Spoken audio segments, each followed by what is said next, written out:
बोला सुबह आ जाएंगे। फोन लगाते लगाते थक गए, वो फोन नहीं उठाया। कार में नाम था सलीम, गला दबा के नहीं मारा, उसके यहाँ पे पसली पे चोट भी है। अब हम वीडियो साथ में ही बनाते थे, यूट्यूब पे हमारा चैनल भी है, मैंने वीडियो बनाना सिखाया था उसको। लोग सब हमको निसाब करवा दीजिए। नमस्कार मेरे दोस्तों, आज क्राइम डायरी में सोनिया की दर्दनाक हत्याकांड के बारे में आपको बताएंगे। अगर आपको वीडियो अच्छी लगे तो सब्सक्राइब जरूर कर देना। दिल्ली के नांगलोई में रहने वाली सोनिया उर्फ सोना ने अपने इंस्टाग्राम पर आई लव भूत लिख रखा था। घर में भी जब वो फोन पर बात करती थी और कोई पूछता तो कहती थी कि अपने भूत से बात कर रही हूँ। लेकिन उस वक्त सोनिया ने सोचा नहीं होगा कि उसका प्यारा भूत ही उसकी जान का दुश्मन बन जाएगा। दरअसल नांगलोई दिल्ली की सोनिया करवा चौथ के दिन घर से अपना सारा सामान लेकर अपने भूत के पास जाने के लिए निकली थी, लेकिन वह लौटकर वापस नहीं आई, जिसकी लंबी उम्र के लिए उसने करवा चौथ का व्रत रखा था। उसी सलीम ने सोनिया की हत्या कर दी और लाश को जमीन के 4 फीट नीचे दफना दिया। सोनिया के परिजनों का कहना है कि वे ये तो जानते थे कि सोनिया किसी से प्यार करती है, लेकिन वह भूत कौन है यह उसके परिवारजन नहीं जानते थे।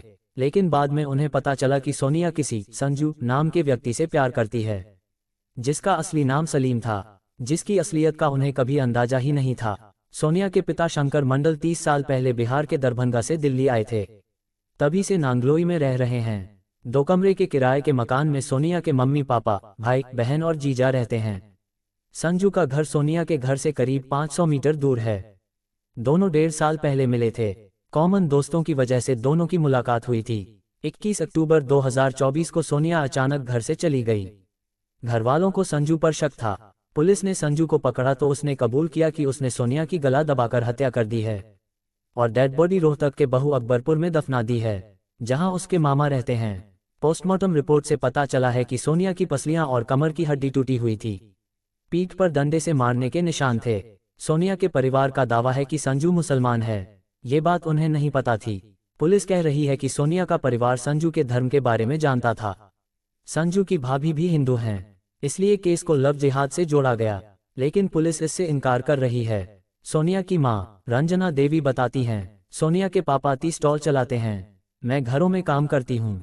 एक बड़ी बेटी है, उसकी शादी हो गई है। बेटा मनीष ही रिक्शा चलाता है। हम लोग काम पर चले जाते थे। सोनिया घर पर अकेली रहती थी। उसने 10वीं तक पढ़ाई की थी। 21 अक्टूबर की सुबह 4:30 बजे सोनिया मेरे पास आई। मैं सो रही थी। उसने कहा कि मैं बाहर जा रही हूँ, उजाला होने तक आ जाऊंगी। मैं नींद में थी, इसलिए ठीक से समझ नहीं पाई कि वो क्या बोल रही है। मैं सुबह 5 बजे उठी। सोनिया को फोन किया, लेकिन उसने नहीं उठाया। कुछ देर बाद फोन उठा, लेकिन दूसरी तरफ से संजू ने बात की। वो बोला कि सोनिया तुम सबसे नफरत करती है और बात नहीं करना चाहती। मैंने सोनिया से बात कराने के लिए कहा, लेकिन संजू ने एक बार भी बात नहीं कराई। दोपहर 12 बजे के बाद मोबाइल स्विच ऑफ हो गया। तब मैं नांगलोई थाने गई। रंजना देवी आगे बताती हैं, 22 अक्टूबर 2024 को बेटा मनीष रिपोर्ट लिखवाने पुलिस स्टेशन गया था। मुझे संजू या सलीम के बारे में कुछ नहीं पता था। वो सलीम को भूत कहकर बात करती थी।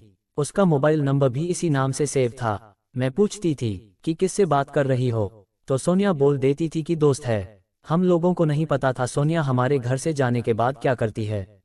हम सुबह काम पर निकल जाते हैं, फिर रात को 7 या 8 बजे लौटते हैं। हमें नहीं पता था सोनिया हमारे पीठ पीछे किससे मिलती जुलती है।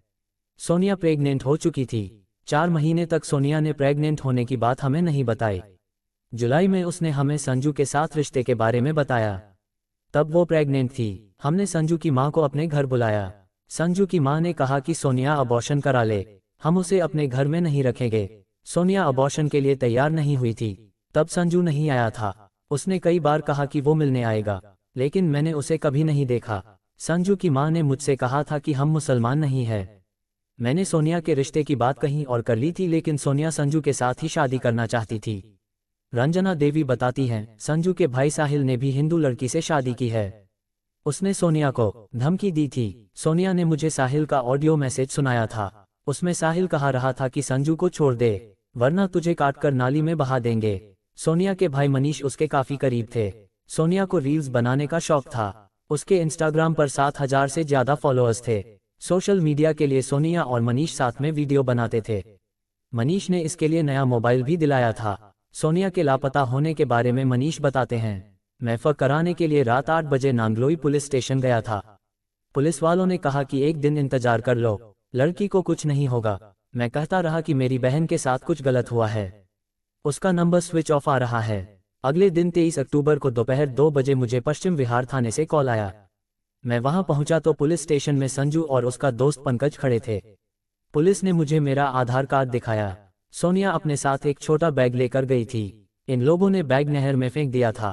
पुलिस ने बैग बरामद किया तो उसमें मेरा आधार कार्ड निकला। थाने में संजू से सोनिया के बारे में बार बार पूछा गया। वो बोल रहा था कि सोनिया जिंदा है, मैं अगले दिन 12 बजे तक उसे ले आऊंगा। 6 घंटे बाद नांगलोई पुलिस स्टेशन से अधिकारी पश्चिम विहार थाने पहुंचे। मनीष आगे बताते हैं, अगले दिन 24 अक्टूबर को हम उस जगह पहुंचे। संजू की बताई जगह पर 4 फीट गड्ढा खोदा तब डेड बॉडी मिली। उसका पोस्टमार्टम कराया गया। रिपोर्ट में पता चला कि सोनिया की पसली और कमर की डी टूटी है। उसकी पीठ पर डंडे से मारने के निशान मिले। मनीष कहते हैं, सोनिया 4 महीने की प्रेग्नेंट थी, तब उसने सबसे पहले ये बात मुझे बताई थी। मैंने अपनी माँ को बताया। हमने उसे पहले भी इस लड़के से दूर रहने के लिए कहा था, लेकिन वो संजू पर शादी करने का दबाव बना रही थी। सोनिया के परिवार से मिलने के बाद हम संजू के घर गए। यहाँ ताला लगा मिला। नेम प्लेट पर उर्दू में कुछ लिखा है। संजू का परिवार हरियाणा के झज्जर का रहने वाला है। पड़ोसियों ने बताया कि सभी लोग 23 अक्टूबर की सुबह घर पर ताला लगाकर चले गए हैं। यहाँ हमें विपिन प्रसाद मिले। वे 15 साल से नांगलोई में रह रहे हैं। संजू के घर के सामने उनकी फैक्ट्री है। विपिन बताते हैं, संजू का परिवार 15 साल से यहाँ रह रहा है। पिता ड्राइवर हैं, बड़ा भाई किसी स्कूल में काम करता है। हम साहिल की पत्नी को ढूंढने लगे तो पता चला उसका मायका भी इसी इलाके में है। परिवार अमर कॉलोनी में रहता है। हम उसके घर पहुंचे तो घरवालों ने बात करने से इनकार कर दिया। इलाके के प्रधान जगपाल शर्मा बताते हैं, पिछले साल सर्दियों की बात है। साहिल और उसकी बीवी के बारे में पता चला तो काफी हंगामा हुआ था। शिवसेना के लोग भी आए थे। आखिर में दोनों ने शादी कर ली थी। लड़की के दादा का इलाके का अच्छा नाम था। वे नहीं चाहते थे इनकी शादी हो। शादी के बाद से वो लड़की कभी घर वापस नहीं आई। वो साहिल के साथ ही रहती है। नांगलोई पुलिस ने सोनिया के मर्डर के आरोप में संजू के साथ उसके दोस्त पंकज और ऋतिक को अरेस्ट किया है। इस मामले में पुलिस के पास सोनिया के परिवार से अलग कहानी है। नांगलोई पुलिस के मुताबिक संजू ने बताया है कि सोनिया उसे काफी समय से शादी के लिए परेशान कर रही थी। वो उसे अकेला नहीं छोड़ती थी। संजू को सोनिया के प्रेग्नेंट होने की बात पता चली तो वो सोनिया के घर पर ही रुकता था। पिछले कुछ समय से दोनों सोनिया के घर पर साथ रह रहे थे। सोनिया के माता पिता तो सब जानकारी थी। संजू और उसके दोस्त 21 अक्टूबर की सुबह सोनिया को मारने के इरादे से ही ले गए थे। उसे मारकर डेड बॉडी रोहतक में दफना दी। सोनिया का पश्चिम विहार में एक नाले के पास मिला था। सोनिया के मर्डर के बाद संजू और पंकज एक पार्क में बैठे थे। वहीं बिना नंबर प्लेट की एक बाइक खड़ी थी। पार्क के पास से निकली पुलिस टीम को लगा कि बाइक संजू और पंकज की है। वे दोनों को थाने ले आए। वहां उनसे पूछताछ हुई। पता चला कि दोनों नांगलोई के रहने वाले हैं। पश्चिम विहार पुलिस ने दोनों को हमें सौंप दिया। नाम जाहिर न करने की शर्त पर एक पुलिस अधिकारी बताते हैं, सोनिया ने अपने परिवार को सब बता दिया था। सलीम ने मुसलमान होने की बात नहीं छिपाई थी। उसकी मां ने सोनिया से शादी कराने के लिए मना कर दिया था। सोनिया का परिवार चाहता था कि दोनों शादी कर लें। इसके लिए मां ने सिलेंडर खरीद कर दे दिया था। भाई ने 20,000 रुपए दिए थे। सोनिया ने हत्या से एक दिन पहले संजू के घर हंगामा भी किया था।